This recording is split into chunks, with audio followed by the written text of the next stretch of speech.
You ready to go? I'm probably. Good morning, everyone. Called to the order of this commission meeting of June 12th, special meeting. And thank you for everybody being here. I'd like to begin with Jordan. Did you do the invocation for us? Let's pray.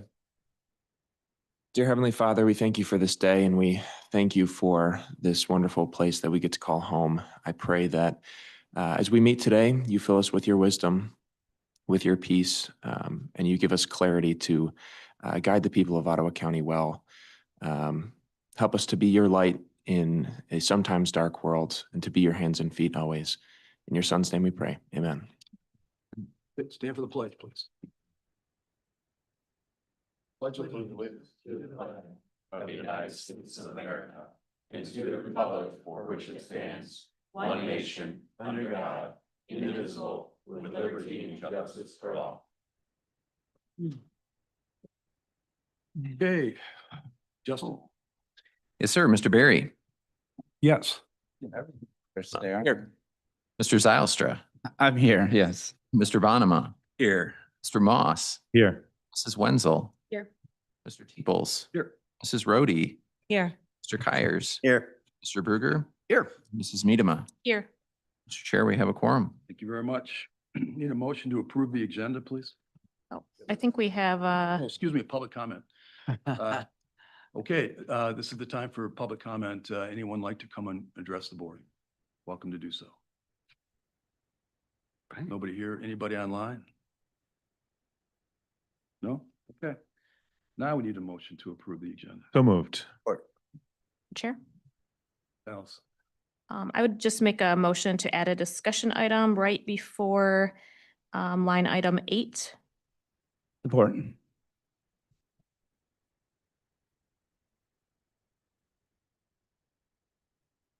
Or 8, before 8. Comments? On the motion? You want me to, Sure. just in chatting with a number of you, it seems like it would be good to just briefly chat. Obviously, there's been some things that have transpired where some people have dropped out. And so I think it would just be appropriate to just have a brief discussion before we proceed with our meeting. I think it's a good idea. Anybody else comment? I support the motion. I support the motion. I think a lot has happened since last Wednesday and, getting on the same page makes a lot of sense. So is the discussion ahead of time kind of on the process up until now? And not necessarily moving forward? Just thinking maybe I'll add a motion to add a discussion item at the end about moving forward. Discussion about today, maybe discussion about today before line item 8, and we could add another discussion item towards the end of our meeting. Okay. So we have 2 motions on the table. Do we have a second where do you want to put yours, Josh? But at the end, after the interview, if we've got so it'd be after 8A. After 8A. Could roll it into one motion if you're Can I, friendly to Put that. it on one motion, couldn't we? If we, Doug, are you okay with that? Yeah, no, definitely. I think we need discussion before and after, so. Okay, cool. okay. Done Roll talking. call, I think, yeah. All in favor of that motion, say aye. Aye. Anybody opposed? Okay, so we're going to add a discussion item, brief one, in just before 8, and then another one, probably more elaborate discussion after 8 on the agenda. Okay? All right, we need to vote on the agenda. All in favor of approving the agenda, say aye. Aye. Opposed? Okay, motion carried. On the item number 7 is the consent resolution. It's the minutes of June 4. Need a motion to approve those minutes. So moved. Any discussion? All in favor, say aye. Aye. Motion passed, right, Justin? Got it. We're on the same page. All right. So this is, Allison, this is your motion for discussion before we start the interview process. I will allow somebody else to start off the process. I just wanted to make sure we had an opportunity. Doug, go. I can go. Last Wednesday, we had a motion and a approval for 5 candidates. Obviously, we don't have 5 candidates before us. I think out of fairness to, the public, to the candidate himself and, to ourselves, I would like to make a decision, what are we gonna do prior to this interview as far as more candidates, right? I mean, for me, opening the window once again for applications, going back into the folks who have applied, asking if they're willing to be reconsidered, makes sense, right? I think we have to pair that with, asking Ron and Gary what their longer term status is. If this process goes on for a while, or if this process is not fruitful at the moment, that we may need their services and whether they're willing to provide them. I think that, should also be part of that package, right? Where we're gonna take some time, look at more candidates, new candidates, existing candidates. I'm looking forward to interviewing, Mr. Tremblay, but, we had 5 candidates, kind of as our benchmark. He's obviously one, so find a way to get 4 more candidates in front of us, do the interview today and kind of bookmark that and come back. But at the same time, we definitely need to have that discussion with our 2 interims, right? And I don't know, if that kind of lines up with some of your thoughts, but. Yeah, I think all of us are really trying here. I think going back to the drawing board and opening it back up would be wise. I don't personally think we can just have one person go through by a default measure and limit our choices. Many have removed themselves for whatever reasons. I'm sure there's a variety of reasons for each individual. So I would really like to see the board interview more than one person at a time. I think we should interview them all in one day. I don't think it's fair to have one person interview weeks before others. But I would really like to hear other people's thoughts on this board. I'm one perspective. So those are just my thoughts. Are you suggesting that we cancel the interview? I would like to hear your thoughts. I wasn't expecting that, so I want to Yeah, clarify that that's what. in talking to people in the last couple days, I think there could be some negative effects by having one individual interview now and potentially opening it back up and interviewing other ones later at a later date. So you're not comparing them all in the same day. And I realize that this isn't a situation that anyone thought that we would be in together. I also recognize that we have a candidate here, but I also think it's really important for our board to have this discussion. But so again, I'm one perspective and I would love to hear others. Yeah. Yeah. Yeah. I'd just be interested to hear from Mitch's perspective, if you've been through this scenario before, some pros and cons for, how we should proceed. I think this is a fairly unique scenario to have a selected 5 drop down to 1. I think that Mr. Tremblay was already in town when we lost the final candidate, right? Or the other 2 and 3 candidates. He'd already booked travel, or I should say, had been booked travel, was on his way here. I think the opportunity to interview him along with other candidates in person allows for that direct apples to apples. Interviewing him ahead of time does allow for that kind of thought process afterwards, and then you can bring folks in as you see, essentially to compare and contrast that candidate. So when you're reviewing resumes in a closed session or discussion about it in open, you can say, well, Michael brought X, Y, and Z. We thought about it. We'd like to have somebody that maybe brings, A, B, C to the table. I think all of the ways that have been discussed, including, a closed session fairly quickly to talk about existing candidate pool. Because I do believe there are a number of candidates that are still within that pool that would do a phenomenal job as the administrator. And so this is a very unique situation. I'd also like to remind everybody, there's nothing on the agenda today for an action item after this interview. It's simply an interview. There's no vote, there's no deliberation that's on the agenda, and there's no closed session motion or action item. This is simply an interview um, for that purpose, right? When we get into where we go from here, it seems to me would be a really great place toward the end of this. Let's get through the interview. He's here. And let's give him the courtesy that we owe him as a county. And then let's have a full discussion at the end of this about, okay, what are we going to do? You know, what's the next steps? And I think all of us have thoughts on that. But that's what I would propose. Dinesh? Yeah. I was going to say that out of respect to, I believe it's Commander Tremblay, that we go through with the interview today. He indicated with a letter to the board yesterday or 2 days ago that he's very eager to at least sit down, and he's made the trip. I'd like to interview him. I do think, though, Allison, and those comments about having one individual only at this point may be a little premature for us to make a decision with him. But if we were able to interview him, Mitch, as you pointed out, maybe he brings X, Y, and Z. If we do end up deciding to bring additional candidates in, which I think we discussed more at the end, then inviting him back would be very appropriate so that he could interview at the same time if he's willing to make the trip a second time.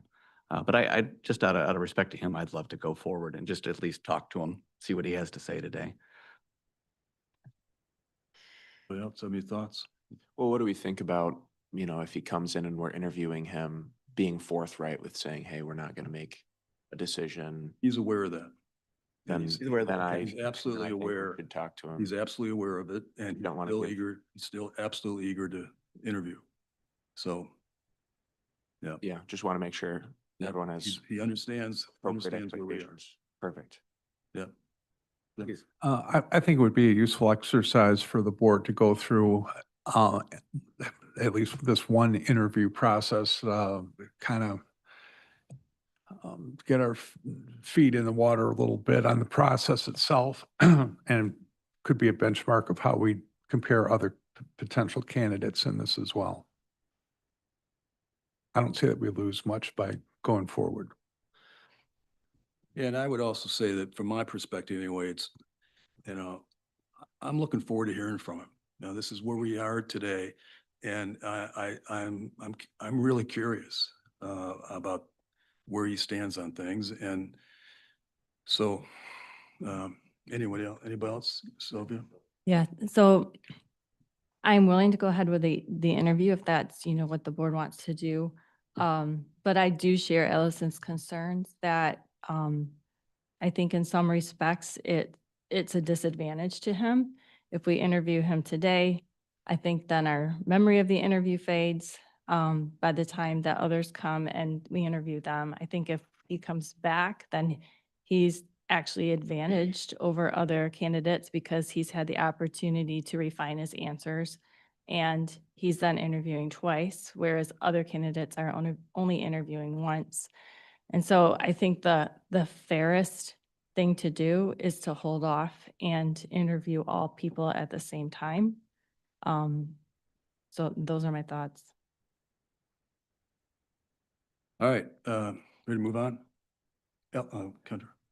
That was my thought, is I just worry about it being a disadvantage for him because the public gets to watch it. The other interviewers get to watch the entire interview. They get to prep, they get to understand where we're coming from. I think that's a disadvantage for him.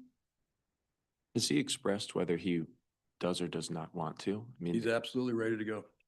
And too, I think then. he understands, you know, the pros and cons of interviewing. You can ask him when he gets here, of course, you know, what his thoughts are but he's ready to go. I'm just wondering if maybe Mitch, Cut off the camera. you did it's a fair question about other candidates having an advantage. Have you run that scenario by him, or would you like a minute to do that just to make sure he's cool with it? Yeah, we can run that scenario by him. I think the understanding is that these questions are probably going to be repeat questions for any candidate because these are all the big picture type questions that you want to ask somebody. Anytime, even if you were to go through a process with 3 finalists and none of those 3 work out and you restart the process, the next group is going to have that same advantage. However, it's a very good point in that he's by himself in this circumstance. Yeah. And so he will be the only, if he's asked to come back for another round of interviews with another group of 3 or 4 candidates, there may be discussion about, instead of doing the same questions for him again, you do a different group of questions. I think there's ways that if that's the route the board decides to go, that we could try to, I'm not going to say change it up a little bit, but require him to think a little bit more and differently than he did the first time around. Okay, Oh, Joe's got one. Joe? I just wanted to recommend not talking to him right this second. I think it'd really put him on edge or Yeah. just more than necessary. So I think we probably are good to go forward. Okay, so let's move on the agenda, which is his interview. Ron, can you ask Gary to, and for the record, he's going to tell you this, but his official title is Colonel. Oh, Colonel. Although I don't think he, but anyway, the commander was a downgrade. apparently it's, I was corrected. It's a naval, Oh, Commander's the nickname, man. okay, all right. welcome, welcome, welcome. Morning.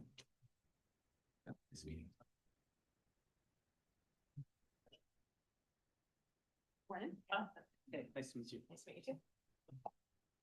See you guys. Nice to meet you.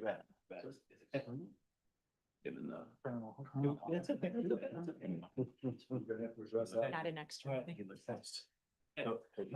Michael. Yeah, it was not an extra. Yeah. Pleasure. Need more rumors in this. Hey, how are you? Nice to meet you. We meet again. Hey, Good good to see you again. Yes. Oh, nice to meet you. Hey, I'm Michael. Hey, Justin. Good to meet you.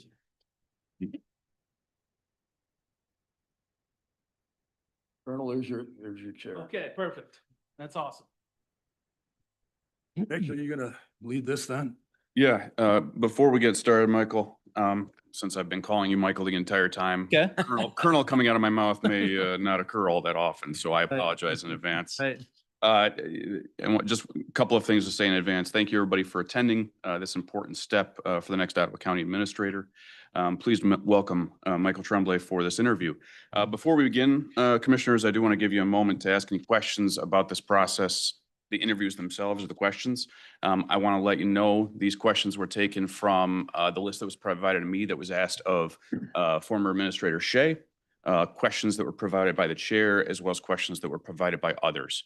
My goal was to try to combine them and find similarities so that, I didn't have 35 questions on this list, that I had a reasonable number. And so that's what we ended up with here. After conversations with the chair, I've been asked to ask all of the questions so that it was straightforward. Michael's very excited to have a direct conversation with me, it seems like today. Right. But if you have follow-up questions to an answer that he has provided, just raise your hand quickly after or during his answering, and I will jot down and allow you to ask it. Just make them brief follow-up questions if it's something specific. If you have something that isn't asked, save that until the end. The goal is to stick it to about an hour. So if it's an hour and 10 minutes, I don't think his flight heading back to Maryland is for a little while, so he has a little bit of time. But we will do our best to stay within that. Any additional quick questions? With that, I will get rolling. So Michael, what motivated you to apply for this position, and what specifically interests you about serving as Ottawa County's next administrator? Thanks, Mitch. First of all, good morning, everyone. Thanks for having me. It's a real pleasure to be here. Really kind of to give you a quick background debrief. I am a Michigander through and through.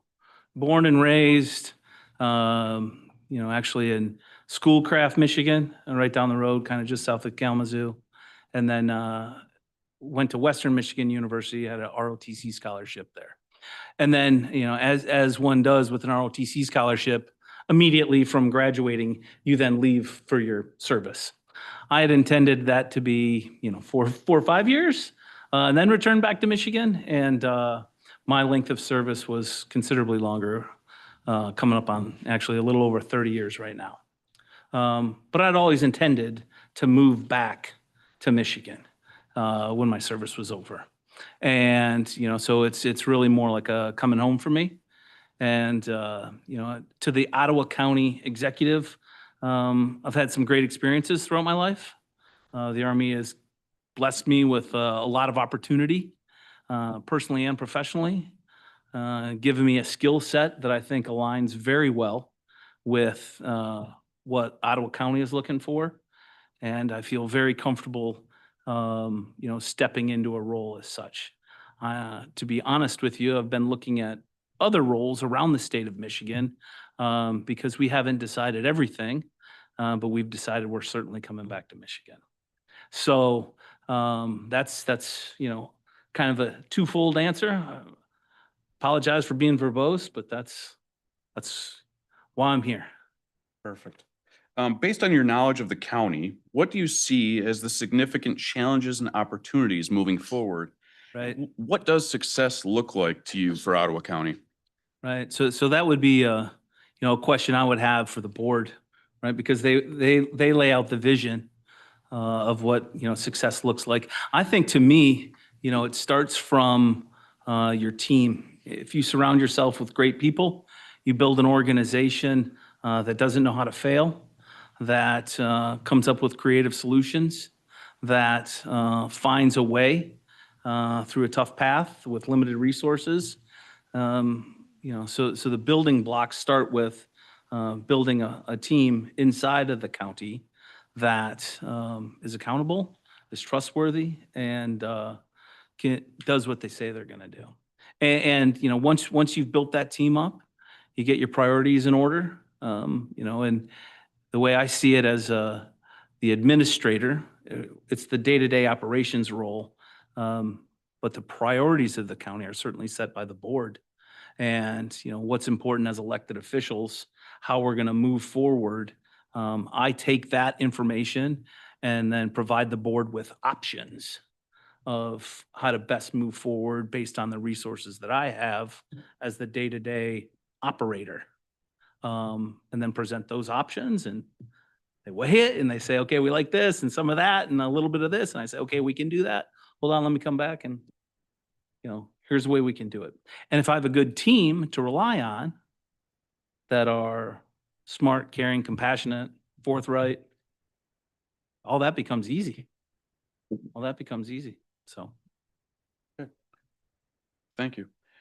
Please describe your understanding of the county administrator's role in working with a county board that may have political or ideological differences. Right. So, I've been in the military for 30 years. I've had, civilian bosses every step of the way. I've had the opportunity in my career to brief the, House of Representatives and the U.S. Senate. And certainly they're on both sides of the aisle there as well.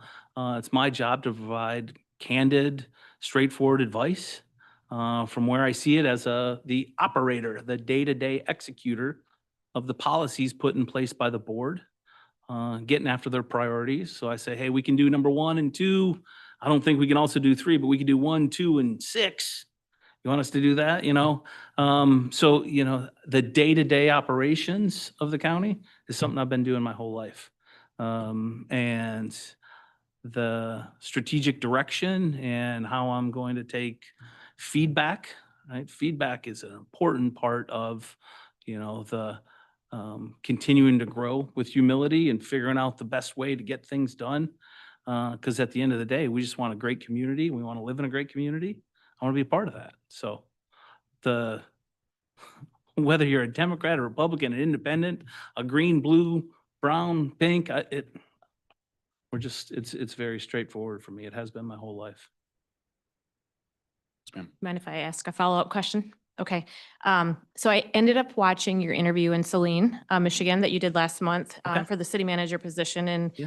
in a quick search online about Saline was marked as a number 3 out of 10 most liberal cities in Michigan in 2024. I was unaware. Sorry. I was No, unaware. You're good. Comparing it with our hometown, Ottawa County has been historically known as one of the most conservative counties in the state of Michigan. Right. And I guess just in light of this, a couple of follow-up questions. At the interview, you mentioned that in order to build trust in a community, you should aim for the support of a majority of the community. And I guess I'm wondering, in light of those 2 very different populations you've applied to work for, Yeah. what type of support are you looking to build?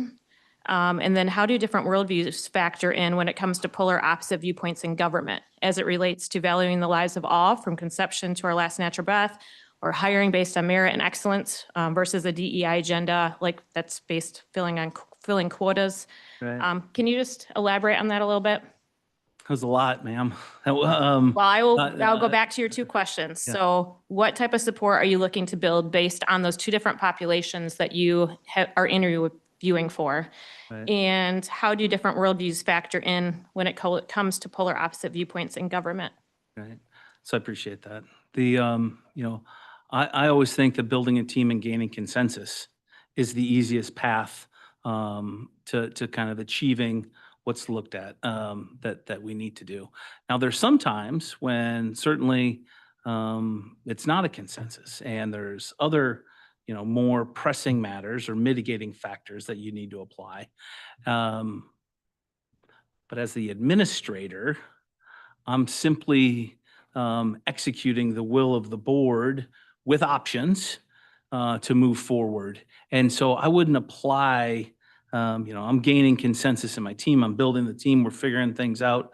But as far as policies that govern the county, not my realm. The difference, and I wasn't clear before. So I'm an infantry officer, airborne ranger that's led soldiers in war. And I don't know if I wasn't clear about that piece. I have always been, didn't see parties, right? I'm pretty sure in my family I have Democrats, Republicans, and independents, but I couldn't tell you what my brothers and sisters vote for. I have a large family. So,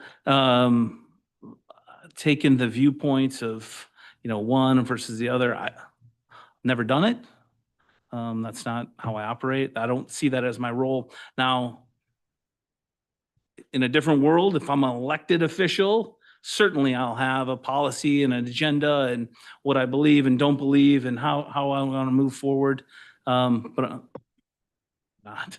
I'm the administrator. I'm the operations guy that's making sure that there's integration and alignment between the staff sections. There are resources allocated, that we meet the expectation of the citizens of Ottawa County, and certainly we meet the expectations through the elected officials and the board. So I understand, ma'am, but I've never really thought about it that way, and that's not the type of person I am. Yeah, Thanks for your response. thank you. Who do you consider you work for? The citizens or the residents of Ottawa County or the Board Right. of Commissioners? Right. So, yeah, great question. I work for the Board of Commissioners. The board are elected by the citizens, right? So in a sense, the board also works for the citizens. But the duly elected officials are the ones, because it would be impossible to have 306,000 people every day vote on which policy we're going to do. And therefore, they look at their elected officials to act on their behalf with their best interest in mind. And then they can vote with their feet by going to the ballot booth every 4 years or 6 years. I'm not even sure what you're elected, right? If they wanted something different. So I work for the Board of Commissioners. But part of the job is coming back to the board, and that goes back to, part of my job is, establishing a relationship and one-on-one with each commissioner and letting them know, how they like to be communicated. Some people like text, some people like one-on-one, some people like phone call, mass communication. But what I'm hearing as kind of the person on the ground, whether that's through the Public Works Department or the Sheriff's Office or an HR, and feeding that information back as part of a collection net to say, hey, here's kind of some of the things that we're seeing out there, whether it's in Grand Haven or Hudsonville or Allendale or wherever it's at, to be a censor as well. But I certainly work for the board. Perfect. Can I quick follow up on that?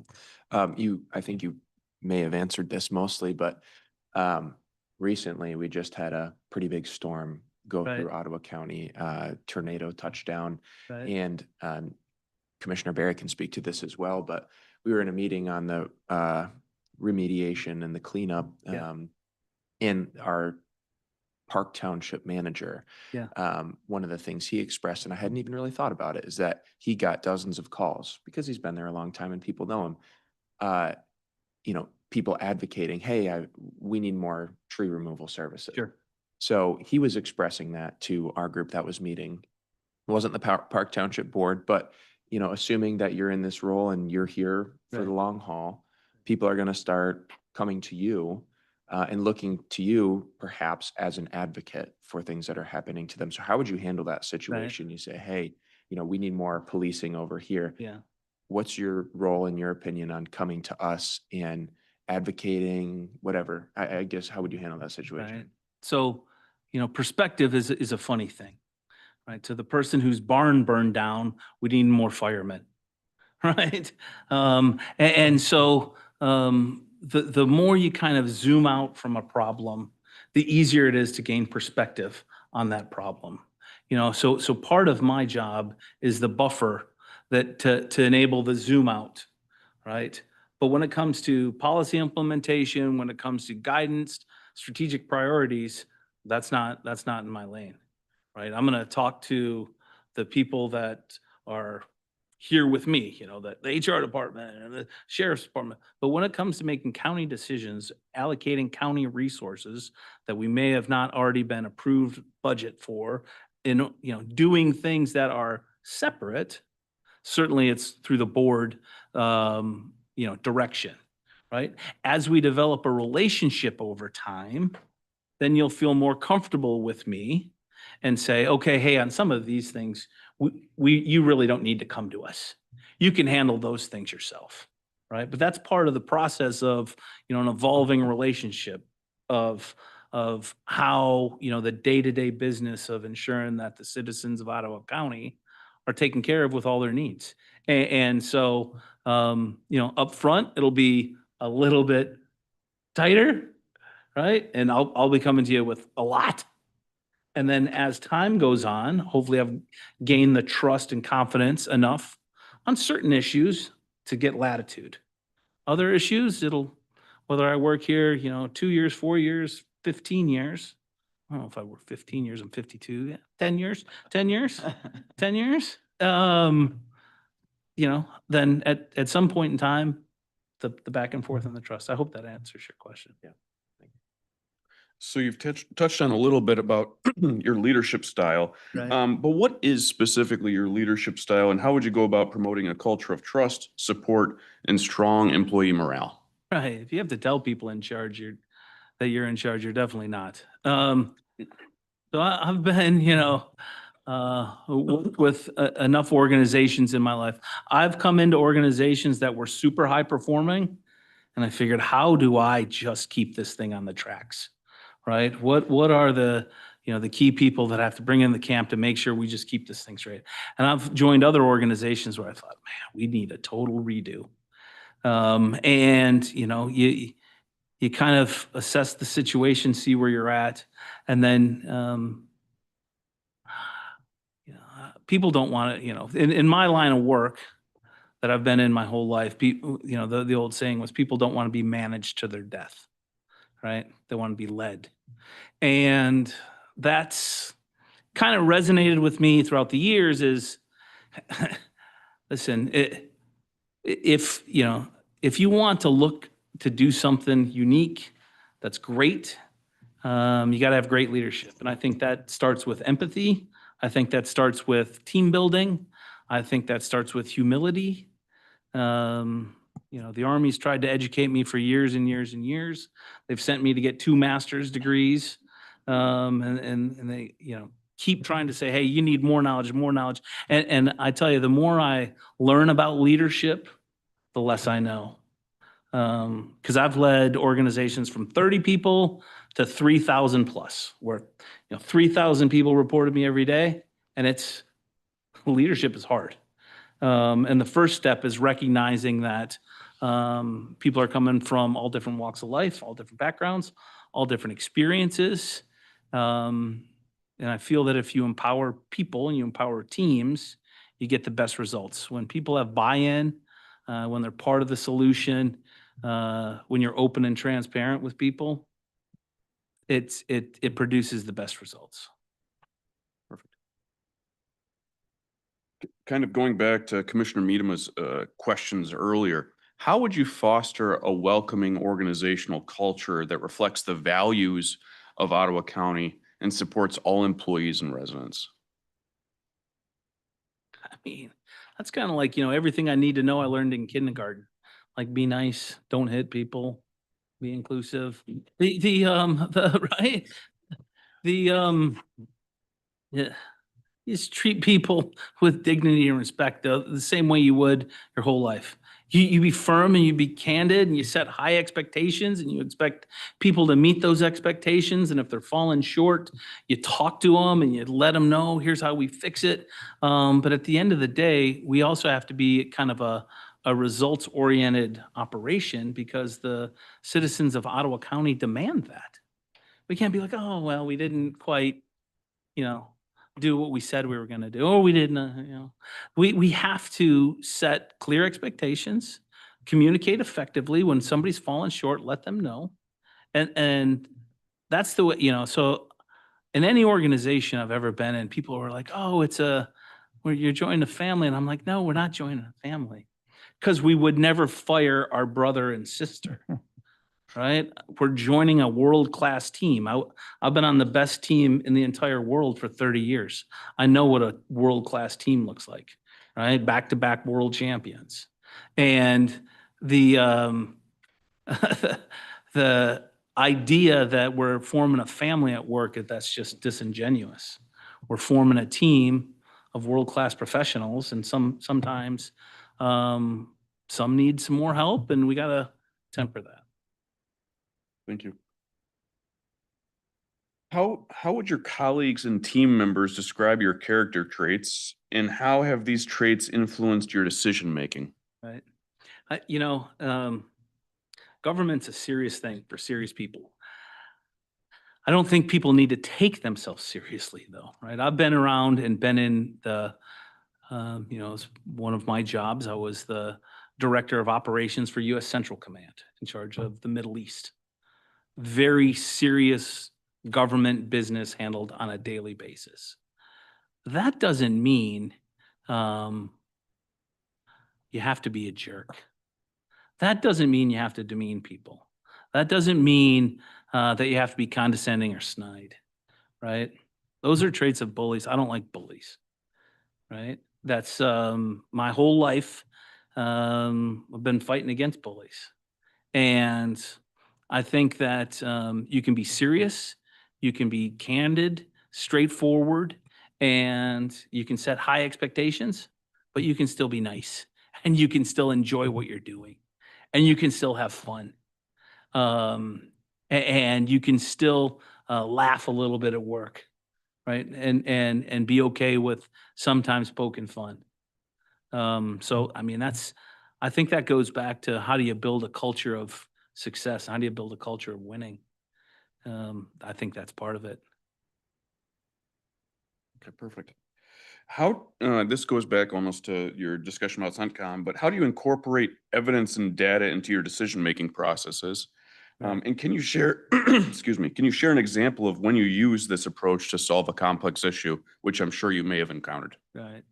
So, I mean, certainly at a position like this in county or city or the use of metrics, data-driven metrics is certainly, whether that's you're displaying it on a dashboard, whether you're just displaying it for all to see, we would refer to that as a common operating picture or a COP. The common operating picture kind of sets the baseline of decision makings. It lets you know resources available, how we can do certain things, where we're falling short, what we need to get better at. And so it provides a snapshot. But that's only one part of it. Then there's, experience, understanding. I've done it before. So there is and that really goes back to leadership as well. There's two pieces of it. There's a science piece, and that science piece is very metric driven, very data driven, And, being in the military, we can pull out data from everywhere. And so science is certainly a portion of that. But the other portion we refer to as art, is art and science. And so the art and science of making decisions, leading, is certainly metrics driven, but then there's also an innate thing. It's talking to the subject matter experts, getting a feel for what's in the realm of possible, having some similar experience or similar life event that you can then draw on. That's all part of the art of melding that in. And then at the end of the day, you try to make the best decision possible, right? Or in this case, you come to the board with the most, 2 or 3 options that you believe are feasible in order to get, their priorities done. Can you give an example of when you've had to maybe meld the science and art to make a decision? Okay. Oh, okay, sure. So, Classified. right, I'm trying to think of like regular, like crazy. Some of you may know that, on my resume, one of the things it said I was the garrison commander, city manager of the largest overseas military installation in the world. And so I had the pleasure of doing that for about 6 months. I had, 25 departments and 3,000 civilian employees. That we would handle everything from airfield crash and rescue, because we had the busiest airport.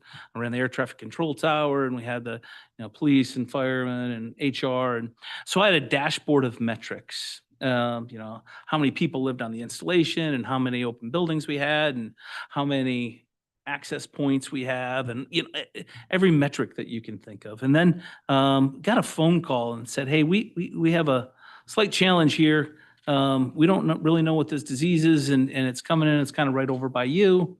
We'd like you to, take a look into it." I took a look into it, and I realized we had over 100 people that had just transited the Wuhan, China airport that were living on my installation with no idea really what to do.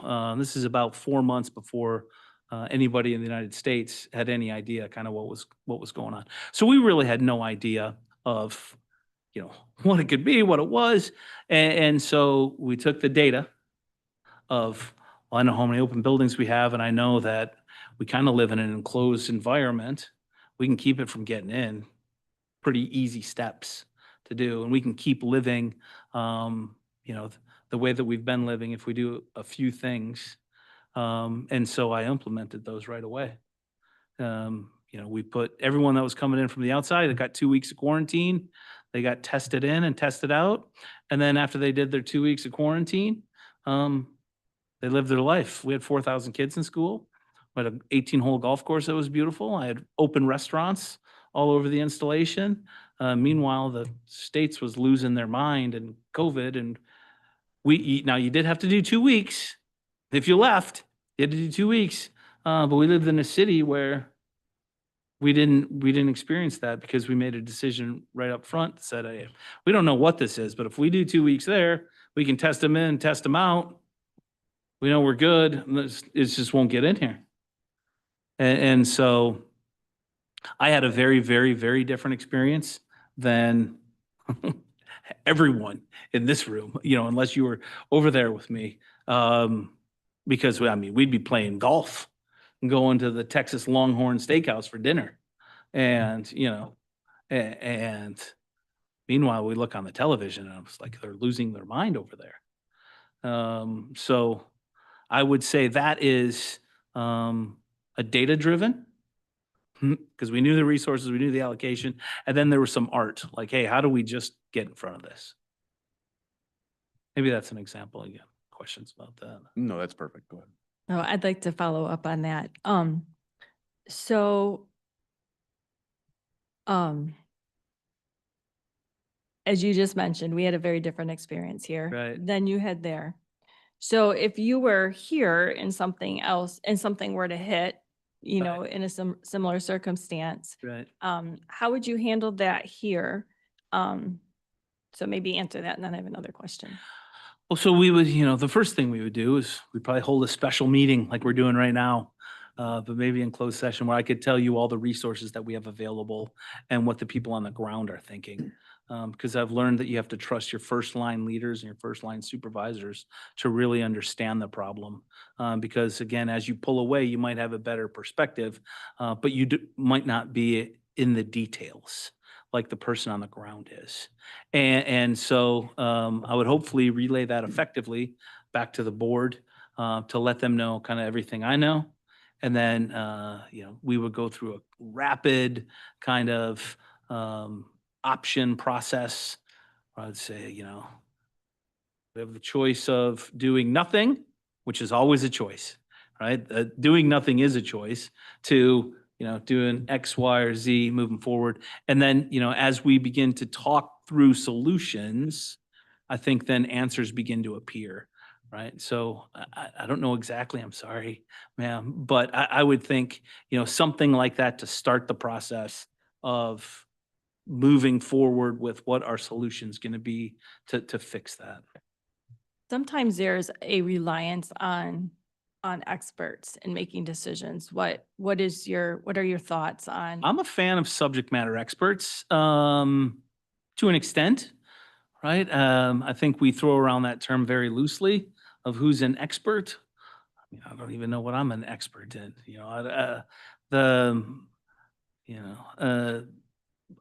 I think it is a piece of information that can be valuable at times. I also think that an over-reliance on somebody that's outside of us is detrimental to the organization because it kind of sends a message that it says, our team, we can't figure it out and we don't have the understanding. And therefore, I'm going to have to rely on whoever it is. Now, sometimes they're needed. Don't get me wrong. But I think for the most part, you surround yourself with a great team. You got, a board that knows and trusts you. Do we need subject matter experts? Sometimes. Maybe. Okay, one last question on that. How do you balance individual liberties with measures like quarantines and other types of health measures? Quarantine. So I have no experience in other quarantine measures. I will tell you, here was the way that I ran quarantine. So we had high-rise buildings that were 12 stories tall, and very much like a barracks building or a apartment complex. And in the little apartment complex, you had a television with internet, you had 2 weights, you had refrigerator, a hot plate, and for 1 hour a day, you got to exercise and you got 3 meals delivered to your door. And we would take you outside. And so that 2-week trade-off of coming in from, quite frankly, the United States, because we have no idea what you were, that trade-off of really living in an apartment, but you're not leaving, right? So you are in a quarantine, you're not leaving, except for an hour a day where you got to exercise. That trade-off was certainly worth, in my estimation, keeping schools open, playing golf, eating at a restaurant, living the day to day. So sometimes some measures need to be taken for the greater good. And that's a tough thing. You got to communicate that. You got to be transparent. You got to let them know the pros and cons. But anytime you infringe upon somebody's individual liberties, it's very problematic. Okay, thank you. Okay. Could you please share your experience with strategic planning and include any processes you have found effective with measuring success? Okay, yeah. So, thank you for the question. Appreciate that. In 2016, so I just commanded an infantry battalion, 2013 to 2015. I just commanded an infantry battalion. And I was selected to go to what's called the National War College, which is a very prestigious university where you kind of study I get another master's degree. I got a master's in national security strategy. And it's a very collaborative, it's an interagency. So there's all the 3-letter agencies are there, and then all the services, and then also international students. And there's about 200 total a year. We have guest speakers because it's right there in Washington, DC. It's on Fort McNair. So we have, the who's who of guest speakers coming in to try to enlighten the next generation.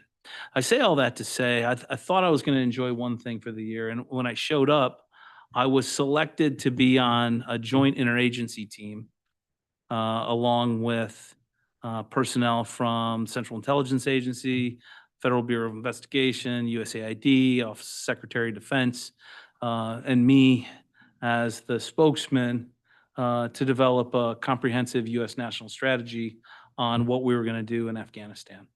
And as part of that year-long process, I got to brief every layer of government, all supporting agencies, moving forward as we developed over 10 months what that looked like, how that went. We had a senior mentor that helped guide us along the way. General Retired Petraeus would help lead us through the interaction, having both government experience, certainly military experience, and then other as well. So, that ended in the U.S. adapting in the National Defense Authorization Act of 2017, the policy as we had written the strategy moving forward. And that was the U.S. policy for 5 years. I think that collaborative effort worked very well. I certainly learned a lot. I had a lot of meetings like this, some unclassified, some that deeply classified. It taught me that, policymakers may see the world differently. But at the end of the day, we're all trying to do the right thing, right? We love America, so. Was there a specific methodology that you utilized or that you found effective when you went through that process? So I think that, empowering people in their area of expertise. So what I didn't tell you about that part is everybody on the team was highly qualified. The literal subject matter experts, multiple PhDs. And as I looked around the room, I said, I understand why you're here, you're on the team, and you're on the team. And I said, I don't really understand why I'm on the team. I see what you have to give back. And they said, well, you're the Army guy that's going to explain it because we got to explain it to the Army. And I said, oh, I'm the dumb Army guy because you have to explain it to me. So I have to understand all of this stuff. And so I think that the importance of iterating on topics, the importance of ensuring that your communication is straightforward, candid, and lets people know where they stand is very, it's kind of a linchpin because you can have the greatest plan in the world. And if you can't effectively communicate that to the people that you're trying to implement the plan for, it will fail miserably. Right? Open, transparent communication is the only way you're going to gain buy-in. Thank you. I'm going to skip ahead for commissioners. You lead into a good question. So the county is geographically large and also very diverse in geography. Right. What steps would you take to connect with residents and businesses across Ottawa County? Right. I grew up in a farm town, 1,100. I had 63 people in my graduating class. That town also taught me a lot about life, the importance of being on a team, right? We happen to be 2-time state football champions. Thank you. Still, I think that foundation kind of set me up to move forward. And I've lived in big cities, and I've lived in kind of every city in between. And so I understand the differences of making sure that the crops are good and that we got the right things for the farms, because I grew up detasseling corn and deroguing corn. on farms. And I've certainly lived in big cities. I mean, I lived in Seoul. It's got 25 million people. It's two times the size of New York City. So I've kind of lived in everywhere in between. You know, I lived in Leavenworth, Kansas. I've lived in Tampa, Florida, and I've lived in, you know, Killeen, Texas, and El Paso, Texas, and Tacoma, Washington. So I've lived in a lot of different communities, and I've seen a lot of different sizes. And certainly the way that Grand Haven's operating and Holland's operating versus Allendale versus Hudsonville versus they're all slightly different. And that's okay. They also have their priorities, and that's why we have a board to get after different priorities for different parts of the community. Because we can't just be all A. Sometimes we got to do some B and C, D. It's a great thing about, county. Lots of options. How important do you believe it is for the county administrator to live within the county? And granted, 100%. I know that you also Gotta live looked at there. houses. Yes. Yeah, they got to live in the county. You have to live in the county. I mean, how are you going to be aware of if you're not eating in the restaurants and, going to the ball games and seeing the people and driving the vehicle? And, I think it's, hugely important to live in the population that you serve. A lot of the challenges, which I find, very difficult, is a lot of times county workers or city workers that are in real affluent cities can't afford to live there, right? And so that's, part of a larger challenge of how can people work for somewhere and not afford to live there. And, but when you talk about a county, there's so many different opportunities and places you can live. I think it's 100% imperative of, you living in the county, but also, I mean, I'm a firm believer in leadership by walking around. I don't really plan to be inside the administration building. Some doing meetings and doing this. You have to be out. You have to be out with the DPW workers. You have to be out on patrol with the sheriff. You have to go down to Hudsonville. You have to walk around and see what's going on. I'm a firm believer of leadership by walking around to ensure that you're getting a complete picture of kind of what's going on in the heartbeat. There's important things that go on inside an office too. I'm just not a big a fan of sitting behind doing a PowerPoint slide versus talking to people and saying, hey, how's the business doing? Or what do you think the county can do better for you that they haven't been doing? I think when you talk to people, they'll tell you. Sometimes, it's part of the job too. You provided another good segue to skip ahead a little bit, so I'm gonna have to go backwards, but affordable housing obviously is a challenge, Right. not just in Ottawa County, but for many. Right. What innovative approaches or what innovative processes would you go through to try to address that issue? I know how to fix that issue. I mean, I'd be in hot commodity around the nation, right? I mean, it's not just a problem, as you said, in Ottawa County. It's a problem. It's a problem all over the country. Home prices are going up and wages are going down, and we still demand things for services. And now we're flabbergasted that the local mechanic is charging $80 and he used to charge 40. Well, he's trying to still pay his rent or pay his mortgage and do all the things he needs to do as it's going up. So, certainly, it is an issue that needs to be tackled. I think it's more of a localized issue, meaning each area is going to have a slightly nuanced way of handling that. And even inside of a county, the challenges that you have in Grand Haven might be slightly different than the challenges that you have in Allendale as far as housing is concerned, whether it's too much or not enough, or whether there's, too many rentals or not enough rentals, or we don't have enough workers. So there's a balancing act in some give and take in a county. But that's kind of the roll up your sleeves and say, okay, at what level of a priority is this? How would we take the initial steps to start to fix that? It's a very complex question. I don't have a great answer at the beginning, except yes, difficult problem, and certainly something that it's kind of part of the big three, right? People they need food, shelter and a job, right? And if people have that security, right, then they can start to be productive and good and happy and do the things they want to do. We just got to get them those, right? They got a good job. They got a good house for their family. Got food coming in every night. Then we can kind of start move. Okay, what's step 2? Hey, let's make a little bit more money so maybe you can take a vacation once every 5 years, right? Let's do something like that. So. Perfect. Thank you. Talk about your experience developing and managing budgets. How would you involve elected officials and staff in developing the county's annual budget? Right, but yeah.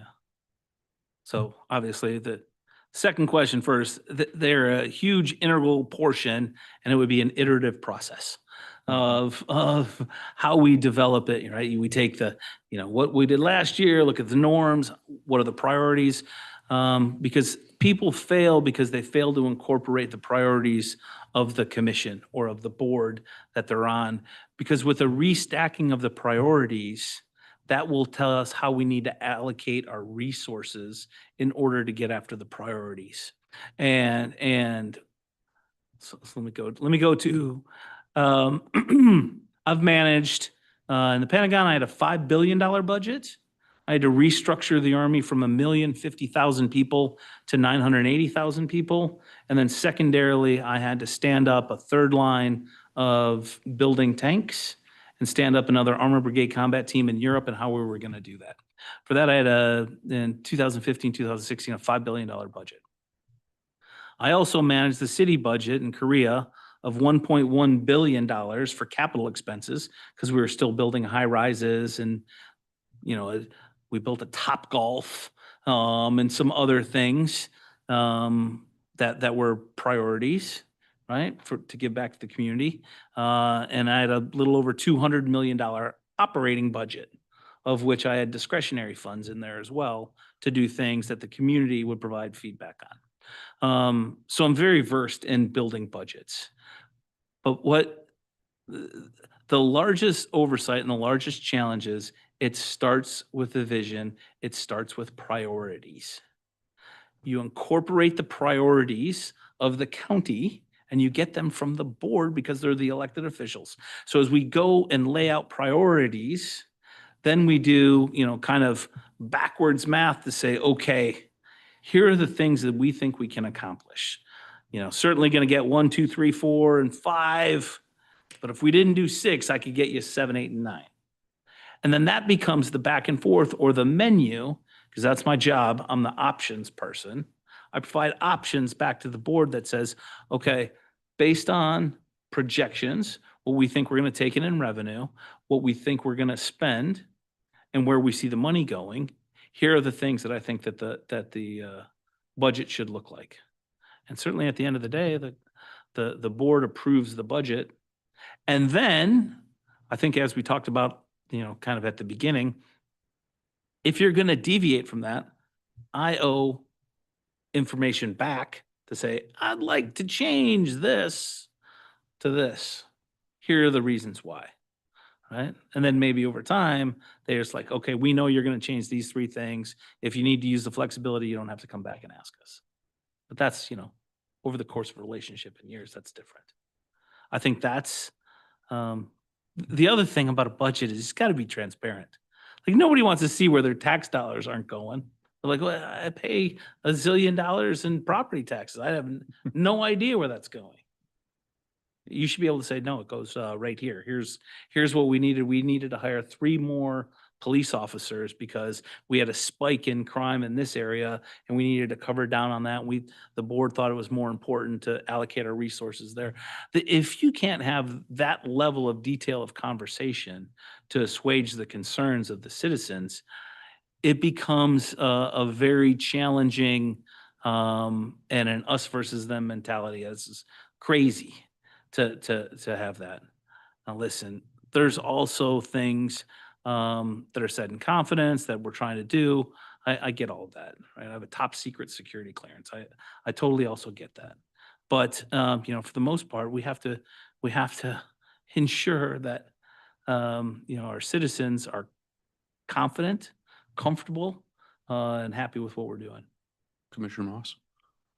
Thank you. You mentioned capital budgets. Yeah.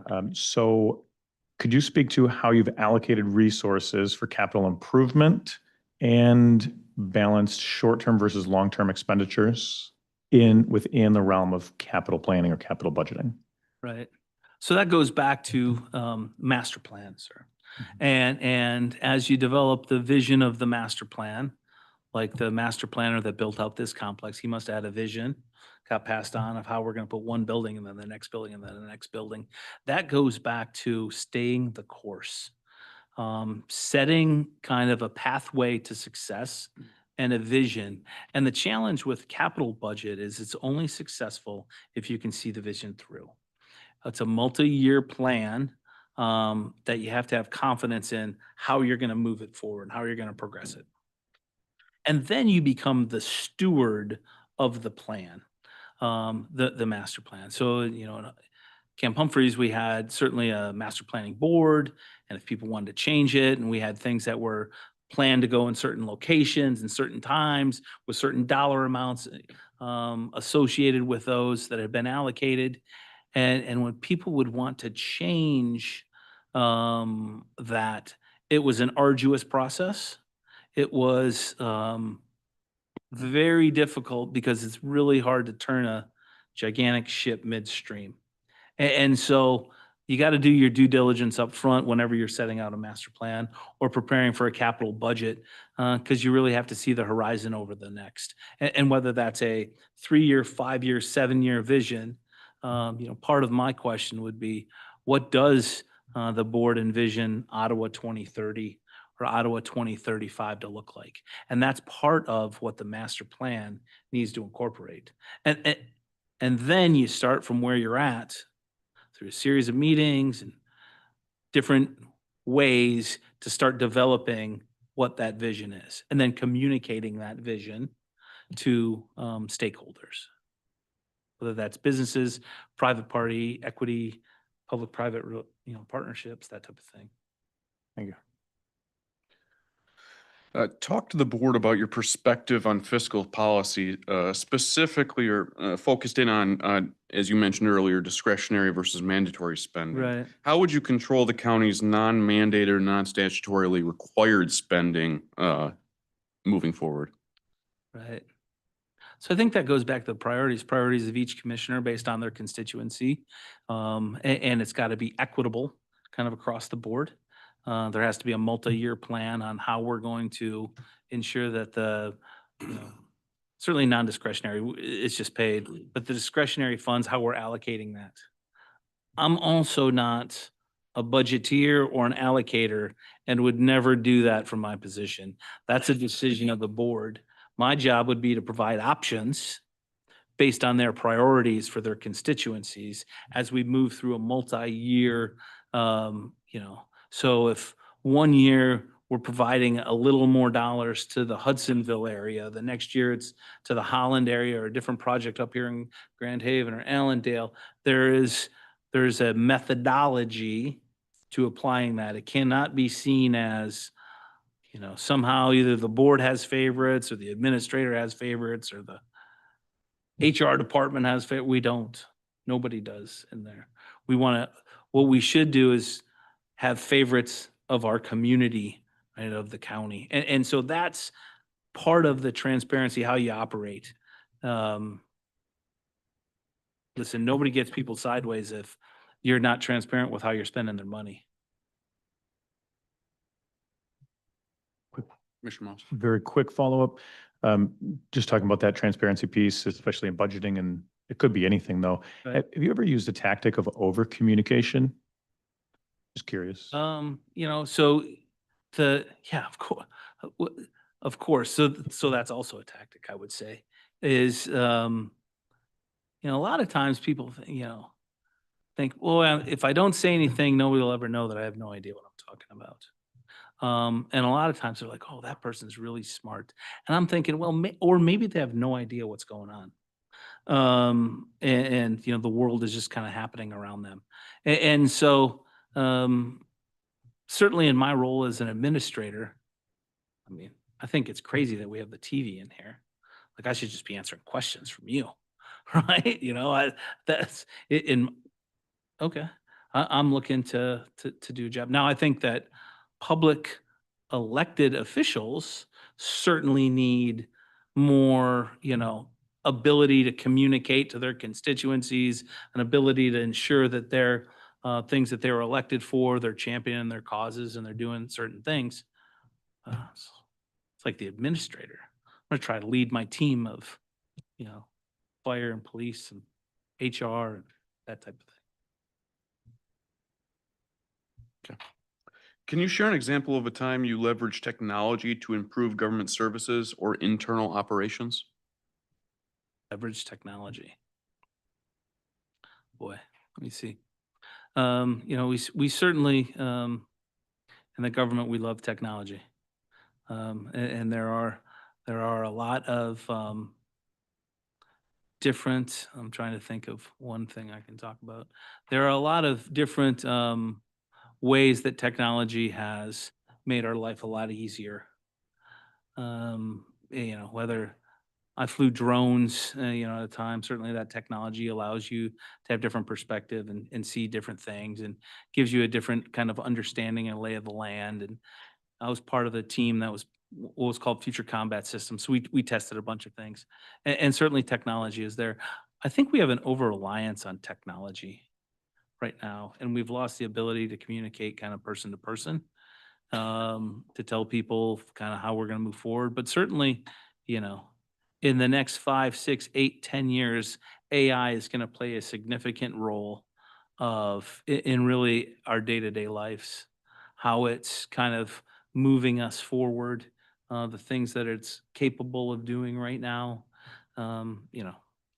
But how have I used technology? I mean, I could fly in an aircraft in the Middle East and download Wi-Fi to get the latest plans. That would come. I mean, it was crazy.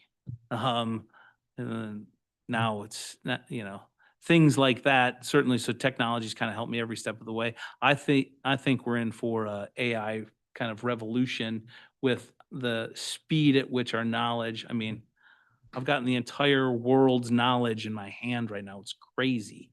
And so maybe we've lost the ability to just talk to each other. At this point, I just have a couple of questions left. Go ahead. Yeah, if you're Go ahead, Vice Chair. okay. You mentioned at the outset, we are, we want to move back to Michigan. We want to be here. Right. Just curious, who is your we?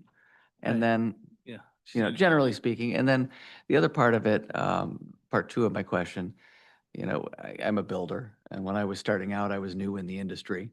I had a mentor that I could pick up the phone and give a call and say, Right. hey, I'm running into this challenge with this client or this inspector or whatever it is. Right. Have you got somebody in your life in this role that you've got on, I don't want to call it speed dial? Right. And maybe tell us a little bit, not to have to say who that person is, but a little bit about them and why they're on your speed dial. Right. That's a There you great go. question. Let me start with the we first. So I didn't explain it. So I've been married for 24 years. I hope that's right. I was doing the math there quick. The video. 24. Well, Yeah. And 2 beautiful children, 2 girls. One just graduated college, and so she's off on, her next adventure before she's going to head back for some more college. But my other daughter just graduated high school, and she's coming here with us. And she wants to be closer to mom and dad. And so I think the first year, as we get settled into a place, she'll probably go to a community college and then strike out on her own to, if we end up in Ottawa County, which, is the plan, she'd probably go to Muskegon Community College one year and then Grand Valley type of thing, or Western. That was my, alma mater. And so that's the we. Also, I got a chocolate lab. I've had chocolate labs my whole life. So he's 4 now. So I've had him live to 12 and I've had him live to 7. So let's hope he's got, 8 or 9 more years with us. And then, do I have a mentor? So I will tell you that, certainly the Army writ large is great at mentoring and developing, because you always need to develop kind of the next tranche of leadership that's coming up. And so, yes, I have some fantastic leaders, some that are still serving, some that aren't, and that are doing completely other things. Very highly respected is what I would call them. And they're my mentors for a reason. I picked them, reached out to them, talked to them. I also have peer mentors. I have one friend that I'm very impressed with. He's kind of a mentor of mine. He's got a PhD. He's a warrior, and he's just been brilliant his whole life. Most people would consider us peers. I also consider him a peer mentor. And and a number of others that I've gained the trust and confidence over the years, and I've felt good enough about them to call on their kind of experiences to move forward with. Yeah, thank you. Yeah. Thank you. Yeah. Thanks, sir. Appreciate it. Go right ahead, Commissioner. Could you describe your leadership style? I know you've talked about some of this, and then how specifically you work with department heads and employees? The department heads, that's part of the ability to have a high performing organization, is there has to be trust there. The department heads have full faith and confidence. I have every thought that they're going to do fantastic things. And it's also part of my job to make sure that the department heads are successful. They're given the resources they need. We're allocating, the right things to them, but that we trust them. We trust them to do the job that they are an expert in. And we trust them to maneuver their departments with skill and empathy and straightforwardness and heart. And so it's my job just to help them do that. And so it's my job to create an atmosphere where they feel that they can flourish and their departments can flourish. I think that's part of leading any high-performing organization is if I'm telling a public works person what to do, I am completely lost my mind. Because the ability to operate, there has to be a sense of trust and a sense of shared responsibility.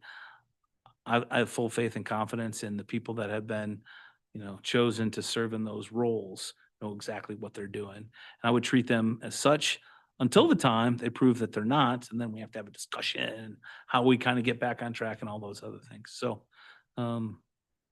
I'd say lead with the heart and treat people like they want to be treated, but hold them accountable. Okay, thank you.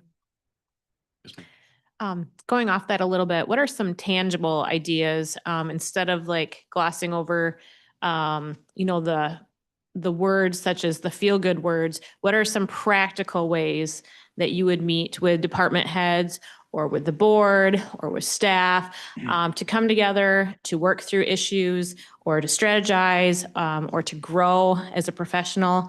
Right. Can you give some specific examples? So the board is, the board's different than the staff. So with the board, I'll give you some options, right? However you want to meet, we'll do that as the board. I would say I'll tell you a few ways that I've seen it before. Ultimately, I think that deep understanding of the issues, of the ability to communicate in a one-on-one setting. I think that it's very important for me to establish relationships with each board member, and so that they know that they can count on me, call me, text me, whatever it is. But then I'll, communicate that back to the entire body of things that we're working. And so the way that I would interact with you or strategize with you would be a development of relationship as a board commissioner would say, okay, I think this is the way we need to move forward. Me with the staff, it's completely different. And part of understanding of how the team works is there'll have to be more meetings up front. And so the way I describe it is you need a healthy battle rhythm, meaning every, Monday through Friday, you have to develop what generically your week looks like. How am I taking, so every week there has to be 2 strict department head meetings.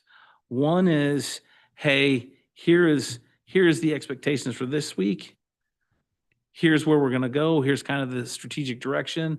Here's the priorities. Here's the things we're going to get after. And so there's a set format, hour long, probably something like that, where all the department heads are, so they can collaborate, they can understand each other, what they're doing. And then we can also look for synergies, right? There's also something to be said about sitting in a room together, talking to each other, drinking coffee, showing PowerPoint slides or whatever it is, the metric of building a team, right? Knowing and understanding what you feel the culture needs to be and how you need to do that. And so that's imperative to establish a battle rhythm that's bringing together department heads. And ultimately, as you're tackling larger, more challenging things, even things that break up the day-to-day, whether that's offsites, whether that's sometimes a family morale building day. So things like that you do sporadically throughout the year also show that you care about them as people, because that's how you build the best teams. But, how do I make the team go together? We put them in the room and we talk. And then we start building connections and see where maybe we're short or we're good. And then we can start seeing where our strengths and weaknesses lie and then overlap that. I hope that Thank you. it's a little more meat. It's not, I can show you a battle rhythm slide of Yeah, like, thank here's you. what we're doing. Commissioner Moss? Yeah, I have kind of a specific question. Sure. But it's one thing that just came up recently in the news, so it's interesting. Okay. Ottawa County just received a notification, or there's been an announcement that we may receive a $500,000 brownfield grant. Perfect. And the purpose will be to work on contaminated properties, other things like that. Right. Can you speak to any thoughts you have on the role of brownfield and brownfield TIFs for the county and economic development? Right. So I can't speak specifically to that point. I would tell you generically that as we receive a grant or a $500,000 influx of money, I think that the, unforecasted budget increase would be a way to look at it. And therefore, as being a budget item, I would immediately come back to the board and say, hey, listen, what are the priorities? How are we going to best utilize the 500 grand in your estimation, right? And if you're like, you're the one on the ground, you got to tell us. I would have to then go back to my subject matter experts and say, okay, we need some options that I got to present to the board. Which we have, so, Right. so you'd be good, but. Right. We need some options. And then, ultimately, I would do the homework of saying, okay, in our mind, we think we can do this one most effectively and relay that back to you. And then at the end of the day, though, the board's going to decide. I'll be like, okay, then we'll take the 500 grand and here's what we're going to do. Thank you. Yeah, and apologies if you segued into this while I stepped out to use the restroom a moment. The, Sure we when do. you talk about building a team or working with a team, Sure. I'm curious about the building a team or hiring part. Right. It's the most We've got a important human part. resources department, but Yeah. you're going to need to bring in some staff. What's any philosophy on who you're looking for? What, if you can talk. That's the most important part, the hiring. It's 100% the most important. You want to build a great team, you let me hire everyone. That's the hardest thing to get right. It's the most important thing, and it's generally done not well. I ran the first recruiting brigade for the United States Army. So I was in charge of every single recruiter from Maine to West Virginia and all of Europe. Right, so I had 280 recruiting stations. You think I had some metrics going on? I had some metrics. We put in 16,000 soldiers into the United States Army every year, and a couple more thousand into the reserves. And I was responsible for bringing in every one of them. As the brigade commander, I had the authority to, yes, approve, deny, move forward. So I know a little bit about hiring. I've tried to hire the right people my entire life for different jobs. You may think people are just appointed to jobs in the military. That's not. It's 100% talent management of where you're going to go, who's going to hire you, how you're going to move from one location to the next. It is the absolute most important thing you do, and you have to prioritize it. You have to have a methodology, and you have to kind of quickly move through the methodology. And I think at the very end, you know, I think at the very end, you got to hire the one right person, right? One person for one job. So whether you interview 5 or 1, you need the one right person for the job. Well played, sir. Yes, ma'am. Could you describe a time when you had to resolve a conflict between stakeholders and how did you ensure everyone's interests? Oh, that's a great question. You know, so when I was the commander of Camp Humphreys, I had 39 general officers, 4-star generals. I had the, you know, a number of other generals. I had foreign general officers, and they were tenants on my installation. They're also my superiors. You know, I was a colonel and they're generals. And certainly they sometimes disagree with whether it's which house they're going to move into, which, believe it or not, that was a thing of, you know, hey, you know, this 2-star house that's yours and this one's yours. No, I want the one with the better view of the golf course, right? And so things as mundane as which house they get, of how you communicate to them. Stakeholders, they're trying to do the best for their organizations.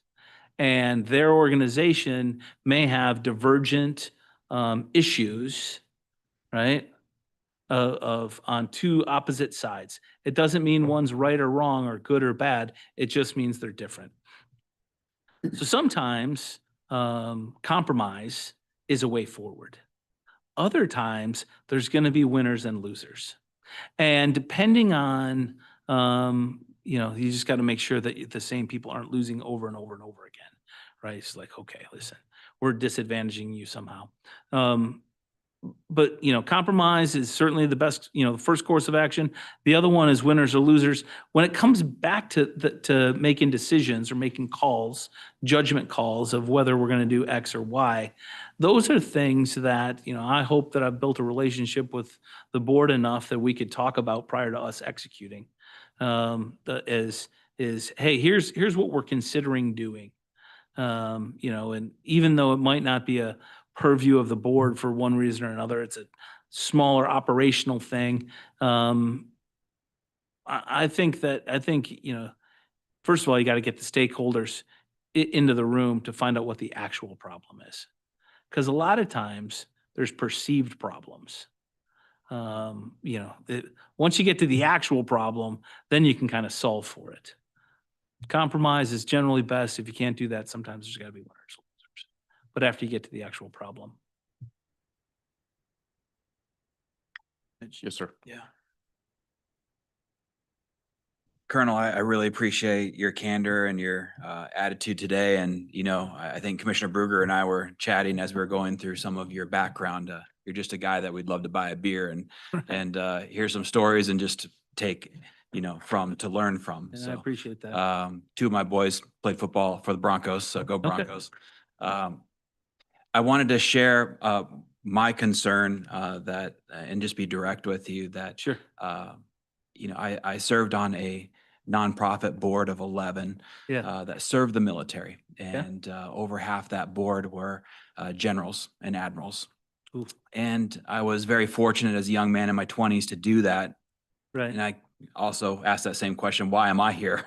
So, which was really to provide that young man's perspective of how to serve the military from a young man's perspective. And during that period of time, I was able to gather a lot of different stories of life experience and how to lead. And it's impressive the types of experiences and training that you've gone through to get to where you're at today. But one of the main concerns that I would hear talked about and laughed about and joked about, but is a valid concern, is the transition going from military career to civilian life. Right. And just quickly, General Tommy Franks, I'm sure several of these people are people that you've served under and worked with. But you alluded to it just a minute ago, that your experiences as a military leader, you share trauma bonds that begin in basic training with men that you connect with and lead. You share different trainings, the different commands that and when you come into a civilian career like this, you lose all of that because we have not served, and many in this building have not served. And so it takes a different leadership style. You obviously have been trained how to adapt and overcome, but I'd love to hear your perspective on being that this would be your very first command, so to speak, coming out of the military world into the civilian world, what you see as the potential obstacles and how you'd address that. Yeah, thanks for that question. I appreciate that. The perception, again, of how a civilian sees a transitioning service member certainly could be a hindrance if they have a myopic view of what all entails at certain levels. Some of my best friends are millionaire businessmen that have, I would say, successfully transitioned to kill it on the outside world. I'm talking to a guy tomorrow that's a billionaire. He only did 21 years in the service. So the challenges by some, because it's such a large organization. I mean, the Army has 500,000 people. The challenge is you hear the stories of the people that have difficulties, that have. There's a lot of us that don't. I've been in the people business for 30 years. Being the county manager is the people business. I've been in the people business.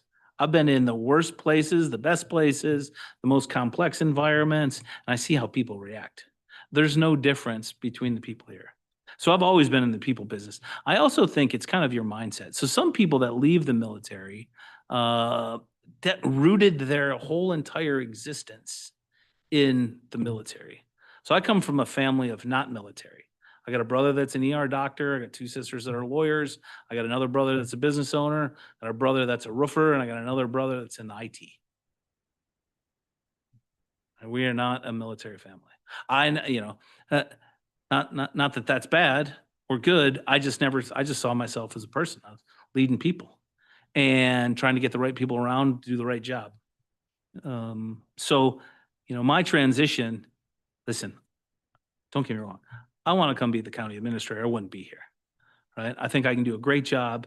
I think I can do a great job for the county. I want to give back. We want to live in a great place, all of that stuff.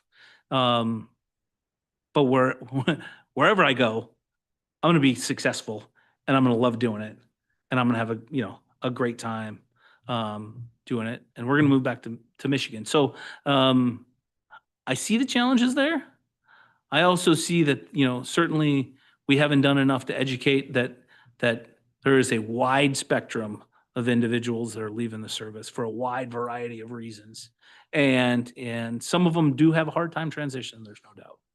And for those people, we have to make sure that we have the right resources in place for people that signed up that said, hey, take me, pick me, I'll go. And they're coming back and they're challenged for some reason.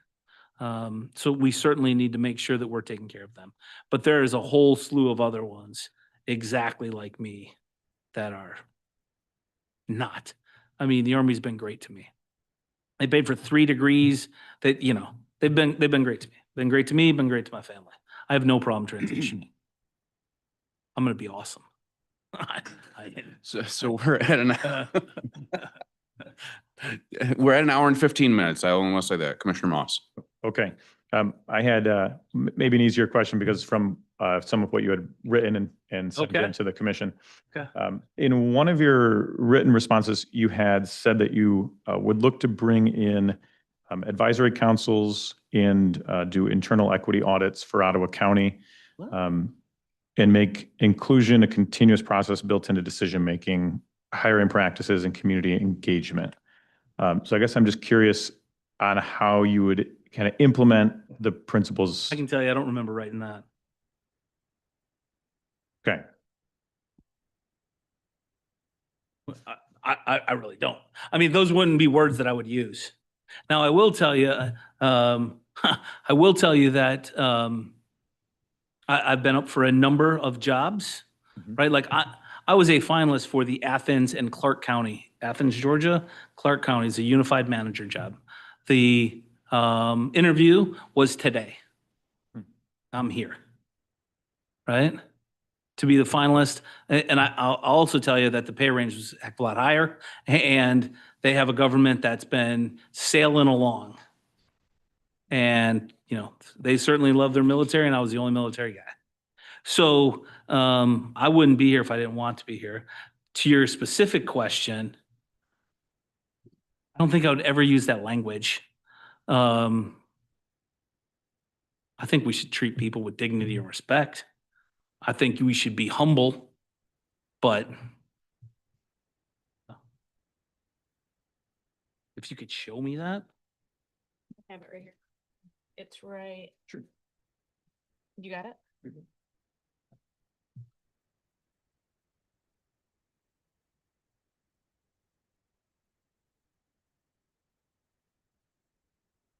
Under number 4, titled Inclusion and Equity in a Growing Diverse Population.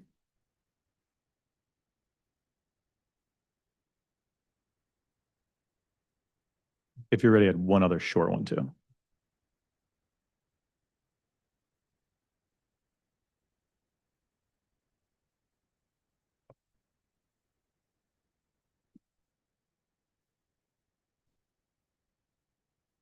I truly, okay. I agree with, you know, I still don't remember writing these exact words, but I totally agree with leading multicultural teams in global settings where unity and mission depended on building respect across cultures and perspectives. Yeah, I think you have to have respect for them 100%. I still think that. I still think you got to have respect for people. I would bring that same approach to Ottawa County. Yeah, I truly believe you got to have respect for people. Now, I also think that we need to hire the best person for the job. But the disrespect, I don't know. I think that our advisory councils are good too, to tell you the truth. Doesn't mean, and I also think they should be nonprofit, but I also think that inputs shows that you're willing to listen. It doesn't mean that you have to incorporate. And so I think drawing on diverse perspectives gives you insight into how people operate and rationalize. I think that if we become insular and only kind of listen to ourselves, then the decisions we make may be skewed. Possibly. But I appreciate that. Yep. And definitely a risk. Yeah, I agree. Other question, I think easier too. How have you experienced the Army, the military demanding results or a certain level of results? And how has that impacted you personally? Right? Does that make sense? You know, so, A lot of people go through life and they don't have the structure right. around performance demands. They don't have high expectations. Yeah. So I'm just curious as to how did you see that impact you during your time of service? Right. So I think a lot of times when you're going through something, it's hard to step out of your body and look back and say, I'm going through this. Sure. And so you just start kind of doing it. You know, I went to U.S. Army Ranger School in 1995, which is a very rigorous course. I was a Ranger instructor as a young captain of the United States Army. So I understand about doing hard things and setting high expectations. And, you know, the making of a U.S. Army Ranger is a special thing. And I realized not everybody can do that. But as I was going through that, I was like thinking, well, maybe I can just get through today. Maybe I can get through like this next hour, the next hour. And I think that, potentially over time, you have a mindset of whatever I want to do, I don't think I can fail. That doesn't mean I haven't failed in my life. I've failed plenty. But I also have the resilience to say, okay, you got me there. I'm going to try it this way. So I think that, the Army has certainly ingrained that into me of I can figure it out. There's an interesting balance between your individual responsibility and relying on your team. Right. Can you build that into that a little bit? That's Right. what I'm hearing. So the challenge on building a team is you got to set high expectations because the citizens of Ottawa County demand excellence. They want to have great services, world-class communities, a great environment to live in, great schools, everything else. And the people providing those need to be all on board for that as well. And so as you're developing your teams, you're trying to instill them with invariably, and that's why it's a team and not a family, invariably some will not have the same level of effort or energy or understanding and move forward. That's just simply a part of running an organization that sometimes we have to let others go so that the rest can move forward. No, I was being cognizant of the time and I was going to kind of weave a wrap-up question into it, but I'll just turn it over to you, Mitch. You go right ahead. All right. At this point, that's an hour and 25 minutes. Long time. That's a long time. That's a long time in the house. There's a lot of sipping on that water you did, which was impressive in between answering. yet. No, so at this point, do you have any questions for the board? I think I've made, I wouldn't say a question. I think through the last 85 minutes, I hopefully relayed effectively kind of how I feel about the position, how I feel about the people, and how I feel about the other things. Listen, I understand you have a very demanding job and there's a lot of competing interests and all of that, right? And you're going to go back and make a decision, drive on. Listen, I appreciate the opportunity to be here. And if ultimately you decide to go a different way or do something else, I totally get that too, right? I totally get it. I'm going to be just fine. I will tell you this, I think I would do a great job for Ottawa County. I think I do a great job for the commissioners. I think I do a great job for the county. And so, yeah, I'm going to get on a plane here shortly, head back to Maryland for a little bit. But I look forward to hearing from you. So I think, Colonel, I'm not surprised that the country called on you. And I'm not surprised that you rose to the level of leadership that you did for our country. So first of all, thank you so much for your service to all of us in America. Thanks. So, and thanks for your dedication and your commitment to come to talk to us today. As you know, we're not going to deliberate. We're not going to make a decision today. I thought we were going to do gladiator, thumbs up, thumbs down. Doing that. But thanks so much. We'll be in touch. I think we may take a break and we all take a collective breath here. Right. We've gone through a lot. I think the community needs to take a break as Yeah. well. And we'll talk about that in the board in a minute. But again, thanks for your time and thank you so much for your service. Thanks. Thank you. Thanks. So let's take a 5-minute break and we'll come back at 10:02. Thank you. Thanks. Need to make a motion for recess. Oh, somebody make a motion. Just to, Make a motion to recess. Second it. All in favor? Aye. aye. Aye.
Okay, oh, Kendra, Sylvia.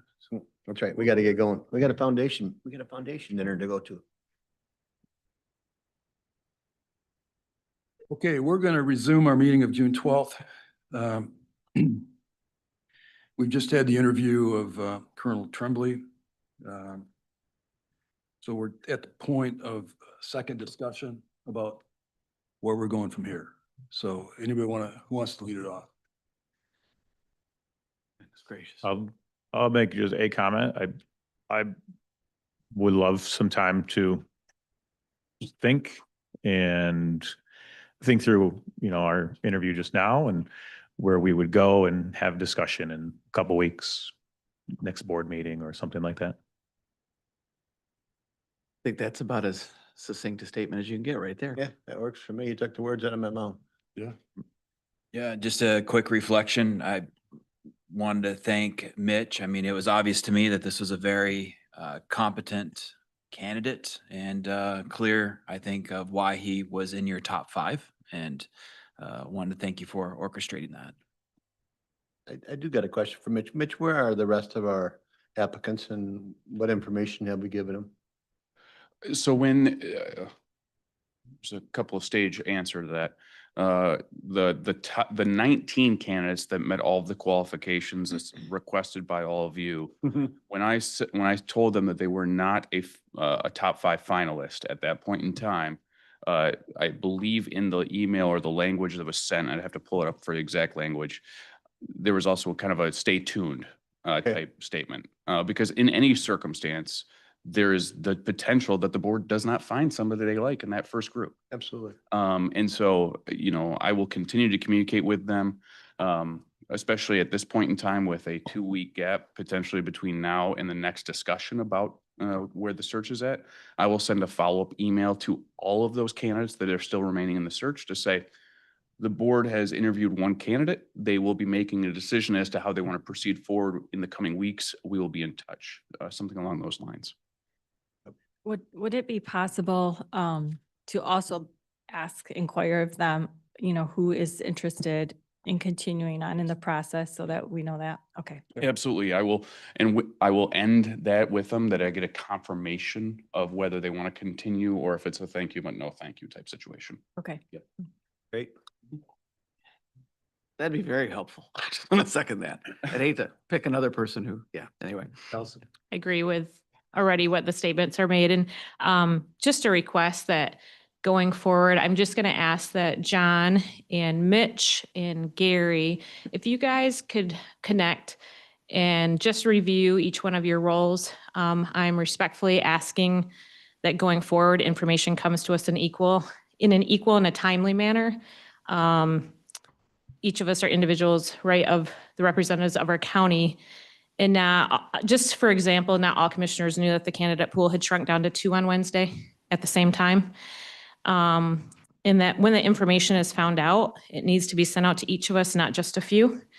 And then another example, we were told that we would receive interview questions to review by yesterday. And as of 10:50, like last night, I still hadn't received them. I finally received them through a fellow commissioner because Commissioner Wenzel passed them on to us. So I'm just respectfully asking that the 3 of you sit down together, review your roles, and that going forward, that all of us can be on the same page at the same time together. Agreed. Great. Anybody else? Yeah, no, I understand that folks want to take a couple weeks break, and that's understandable in a sense, but I just want to kind of follow up on the last part and just make sure that we've had conversations with our interims and, what their positions may be, because obviously we're not making a decision today, and our goal was to have a decision by, middle of June, and, that's not going to happen, right? And I don't know if we've had those conversations or those are still to be had yet. Okay. It's just one other comment is that I'm hopeful that as we go forward, that we will take a look at the merits of each individual candidate. And, in the past, when we have voted for people to consider for positions, for instance, if there were 2 positions open, each commissioner would have the opportunity to lay the names of 2 people down on the table that they most, wanted. And then those names were tallied and the top people would move forward and would take those positions. And I think that that's a much better way to go. And it respects the voices of each district.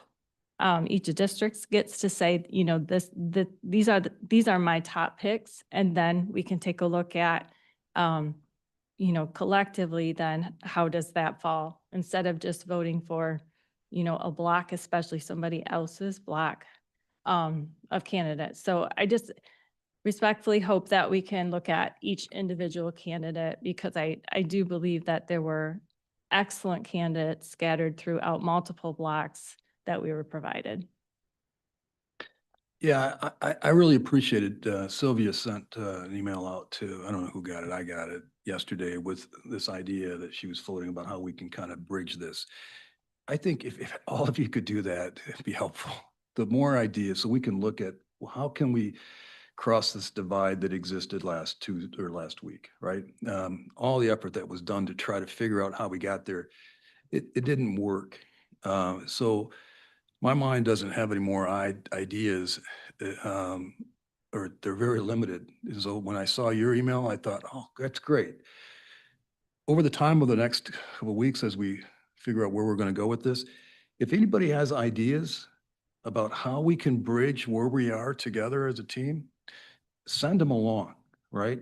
And we'll start to compile it. So when we get together, we can talk through those things. I think it'd be helpful to all of us. So I appreciate, Sylvia, that you did that, because I could tell it was a lot of work. It was well thought through, and it gave us another tool, another option to consider. So it was really appreciated that. All right. Any other comment about, well, I don't know when for the public's sake, I don't know when we have a meeting in 2 weeks. We'll definitely be talking about it then. But let's take a chill pill. I think we probably could all use it. This is all going to work out. I'm confident. Right. I'm very confident in this. All right, next thing on the agenda is the committee reports. Do we have anything to report, Justin, on the committees? Nothing from us. Okay. This is the second time for public comment. Please come forward, Michael. Yes, my name is Michael Kuras. I live in Spring Lake Township. Please don't let perfect become the enemy of good enough. You set up a process to select the next county administrator. The process has been running for several months now. It was intended to be increasingly demanding and stressful of and on the candidates. You started out with 39 candidates. You squeezed that down to about half that number. And last week you squeezed it down further to 5, and then you continued to squeeze on that pool until exactly 1 candidate survived. And you heard from him today. And now you have to ask yourself, I think, whether or not he's good enough to be the next county administrator, not the perfect county administrator. You have to ask yourself, what does yes mean? He's a county administrator. And what does no mean? He's not good enough to be our next county administrator. Thank you. Thank you. Anyone else like to make any public comments? No one here. Anyone online? Okay. Hi, Linda King, Tillman, Charter Linda, if you could just Township. go ahead, unmute yourself. State your name, your jurisdiction. You have 3 minutes. Can you hear me? Hello? Can you hear me? All right, it looks like we're having potentially audio issues on Can you hear someone's me, end here, but Justin? Linda, you are unmuted if you can hear us. Yeah, I am. Can you hear me now?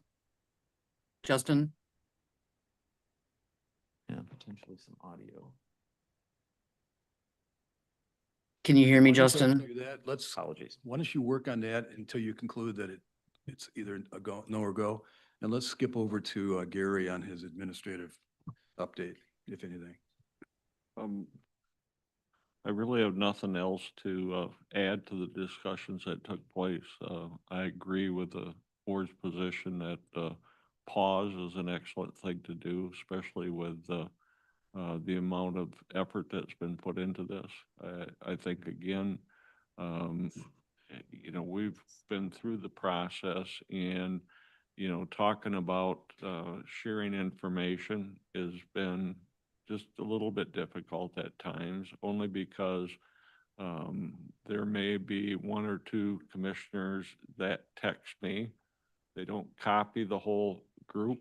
So then my response is typically to put John on the copy so the chair is aware of it.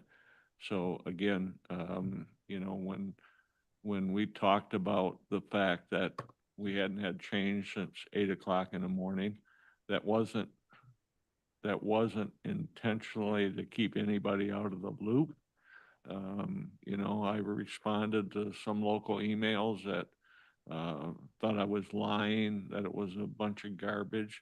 There was no intention until I heard, you know, Mr. Bonema say, you know, he couldn't wait to interview the two. So then I corrected. And so again, there's, you know, I sure hope there isn't anything that's felt that's malicious, because, you know, Mitch and I have been corresponding, and Ron and Karen. And so it's to know who exactly is to be in that loop and the significance of the information that we're sharing at the time.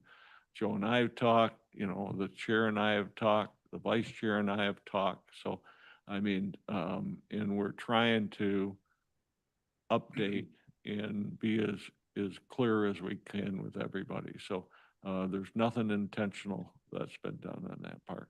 So. Thank you, Gary. No, we understand. What do you think, Justin? Can you? If you're having issues, it's an audio setting within this room. So. You know, I'd like to just add to your comments, if you don't mind. In the last 6 months, I have heard zero insinuation or desire to keep any commissioners out of the loop on any information, which had not been happening in the last 2 years. It was very difficult for certain commissioners to receive information in a timely manner in the same level because of the chair's response to how he worked with board leadership. Well, board leadership and also county leadership. So that is a wrong that I believe has been righted. And I will not allow for that to go forward, in spite of being the person who was abused by that over the last 2 years. So we're not going to move forward preventing any information from any of you four just because you did in the last 2 years. Maybe, Justin, what do you think we should do here? Unfortunately, it doesn't look like a second comment. Yeah, we're happy to take written comments submitted No. as well. If you email clerk@miottawa.org, we'll make sure the entire board receives that comment. So you're as well. talking to Linda on the phone right now, or on the line right now, and telling her that? Yes, we can. And hopefully she's hearing this as well right now. But it appears to be an audio issue within this room, so we'll have to get IT to take a look at that. All right, so hopefully, Linda, somehow you're able to communicate to us in another way. Unfortunately, it's not going to work today, it looks like. So let's commissioner comments. Let's take a couple minutes and go around the table, and anybody wants to say anything? I'd like to start, if Okay. the sooner we get out of here, the better, because I didn't plan on going, but there is a foundation luncheon at Ravines right now going on in about another 20 minutes, where they all want to take our money for the Parks Foundation. So I'm gonna run out of here as fast as I can. And I think all of us should go run down there, because I bet they'll find room at the tables and take our money for the Parks Foundation. That's my comment for the day. How's that? Doug, you want to? Got no follow. Jim? Kendra? To say thank you to you for being amenable to Sylvia's suggestion. Oh, thank you. Sylvia? Oh, I'm good, thanks. Josh? Oh, no, nobody can top Phil's comment, so we're done. You got anything to say? We're good. Allison? Good comments, Phil. No? Just thanks to Gary and Ron for seeing us through and likely a little longer. So Thank you. Phil, I appreciate the foundation and I love the parks, but today's my 43rd anniversary and I think Are you sure? You know what? Because I haven't made any promises at all to her today. So now I have some time to go spend some time with her. What I got? I would like, Happy to- anniversary. I would like to make a comment about this process. For me, I didn't even know what Double Hall's listing of the top 5 or 10 ever were. I analyzed the entire packet and then I said, okay, well, how did it compare to Double Hall's? And that's how I went. And I thought of the list, for me personally, I had 10 people that I thought, man, this on paper looked really good. And I think most of us probably did the same, something similar to that. So, but I think that, we lost 4 candidates. And maybe one left because apparently left or withdrew because of how we acted at our board meeting last week, but the others did not. Right. There were legitimate reasons why people withdrew. Yep. So among the board commissioners and throughout the community, nobody should be pointing fingers at anybody about where we are, right? Nobody has a right to take credit. Nobody has a right to point. This is just part of the process, I think, and circumstances the way they are. So I think from that standpoint, we could all just take a breath, right? Remember, we're on a common cause to find the absolute best under the circumstances, right, Michael? But I do think that, and there's a common variable, I think, as the 2 boards the last 2 times, right? We've lost a lot of candidates. And I think we as a board have a responsibility. We are the face of the county. And how we act gets out on social media, it's in the newspapers, it's in the national press. We need to be leaders that people can't go on YouTube and say, I don't want to go there. We all believe that Ottawa County is the plum county of the state of Michigan. But people coming from the outside, they may not see that in us because of how we as a commission act. And so that's in our rhetoric to each other, that's in our tone, that's in our social medias when we go out of here, right? Pointing fingers instead of just talking about issues. I would encourage us as a board to remember that we are the face and the first line of communication to people who don't know us. And I think our community needs to see us start to get along so that we can heal this county and be less divisive. So we have a major role to play. And I would ask, and me too, absolutely me too. Let's just look at ourselves and maybe come back next time a little nicer, all right? So Mitch, thank you again for everything you've done. Thank you, Gary, for leading us. Gary, you want to say something? Yeah, I do, because I kind of want to end in a real positive note with the fact that I met a young man the other night, pretty interesting chap. He was about that big. And he come up to me and says, Mr. Rosemuck, don't forget to support 4-H. And I says, oh, okay. He said, yeah. He says, I have a beef cow that's going to be sold at Berlin Fair here pretty quick. And so I just recommend to the board members, I mean, we got 3 significant county fairs across the county this summer. And there's nothing better than to hear your name spoken when you buy, a beef cow, a hog, or even a rabbit. And so take advantage of supporting 4-H and walking around the fairground, especially in the barns and stuff. So. And Gary, you don't have to spend $10,000, $12,000. You can just put an add-on bid. I know. There you go. There you go. Okay, with that, this meeting is adjourned. Thank you very much.